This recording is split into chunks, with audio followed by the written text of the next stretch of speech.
So I want to tell a story about my grandmother. Recently, I shared on my social media how a few days after Christmas, a $20 bill literally dropped right in front of me, and I had been thinking about my grandmother a lot during that time,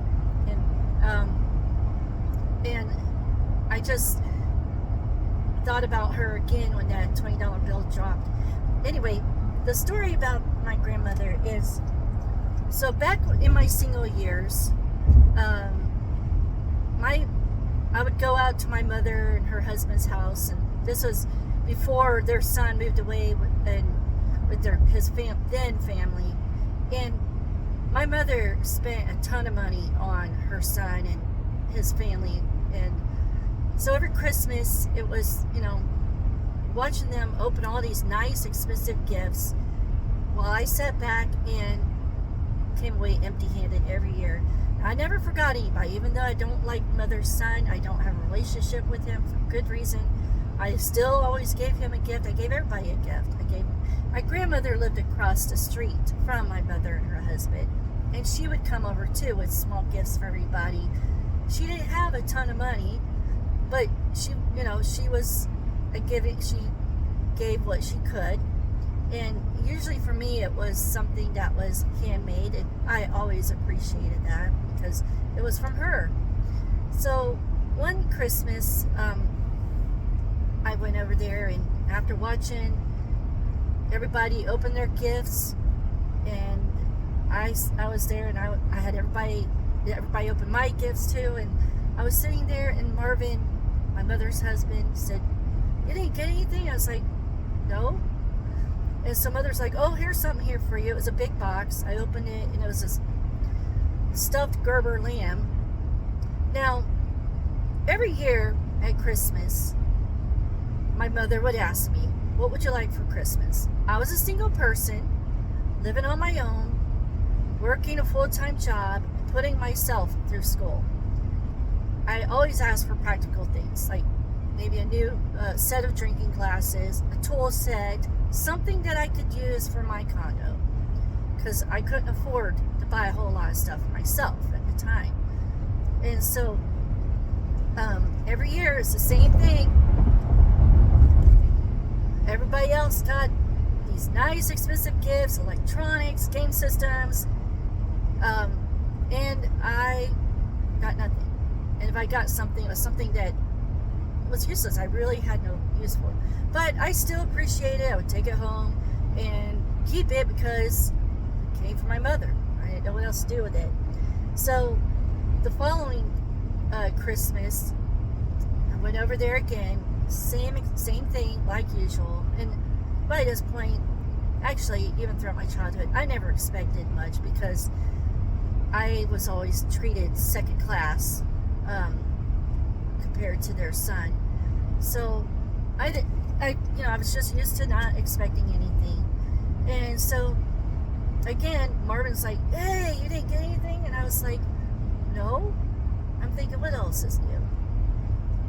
And Mother's like, "Oh, I have something for you." So she disappears for a bit. Then she comes back with a small gift that was wrapped up for me. And I opened it up, and it was a date book, sachet, and pin set. And I opened up the date book, and it was 3 to 4 years out of date. And I could tell by the back of the box that my mother had bought it on clearance way back for probably $1. And that's just how much I was worth to her. I mean, I was never worth anything, worthwhile that I could use. I didn't say anything. I was quiet about it. But my grandmother came over with her gifts again. Like I said, she was a woman of little means.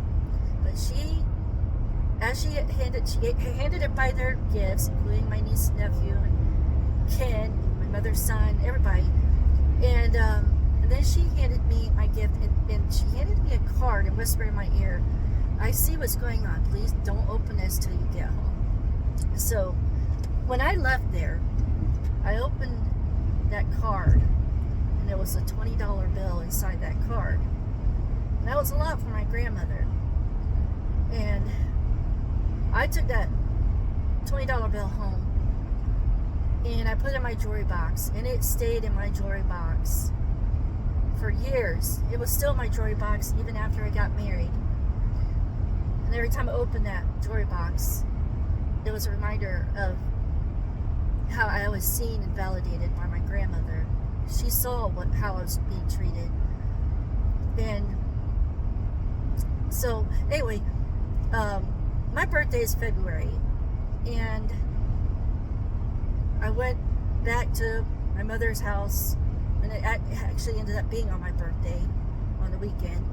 And I never expected anything for my birthday because she always would tell me, I don't have any money to do anything for your birthday. Even though I would drive out their house for the obligatory visit every couple weeks to visit the parents, they never came to my home, and it was an hour drive one way. So I went out there not expecting anything, and Mother had a gift for me, and I was surprised. She never gave me anything, and I opened it up, and I should have known better because it was about the same shape as the Christmas gift. And I opened it up, and it was the same exact thing she gave me for Christmas, but in pink this time. The one I got for Christmas was red. A date book, sachet, pin set.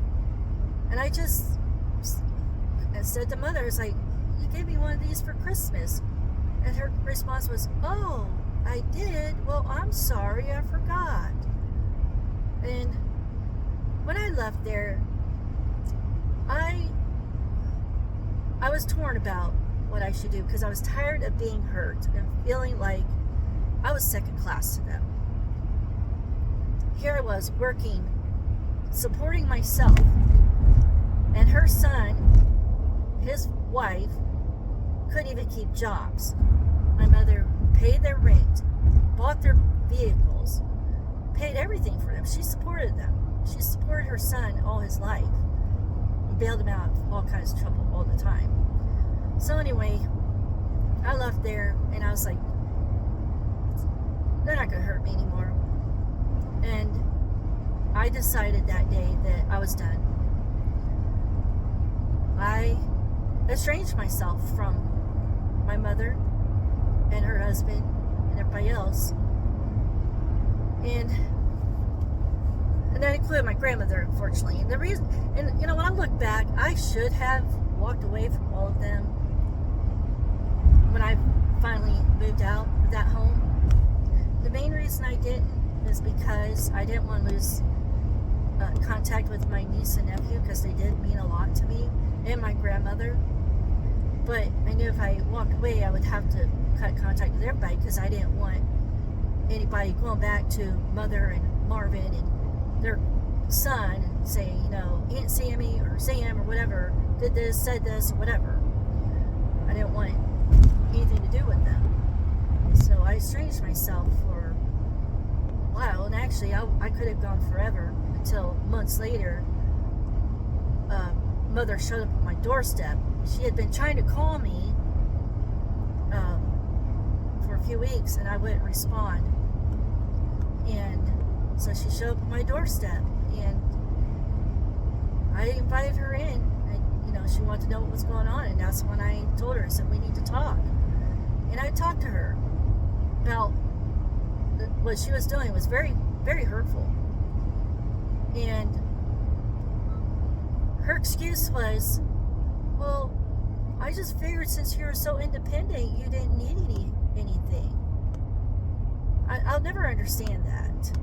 Yes, I was independent, but I didn't have a whole lot of extra money to do extra stuff. I didn't have extra money to buy, you know, a matching set of drinking glasses, a matching set of dishes, or even some nice pots and pans. Everything I had was secondhand that my cousins or other friends had given me, which I actually fully appreciated, because it meant I didn't have to spend money on that stuff.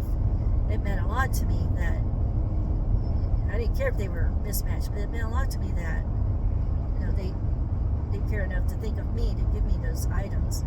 So anyway, kind of got off track about my grandmother, but that's the story about my grandmother, how she saw what was happening to me, and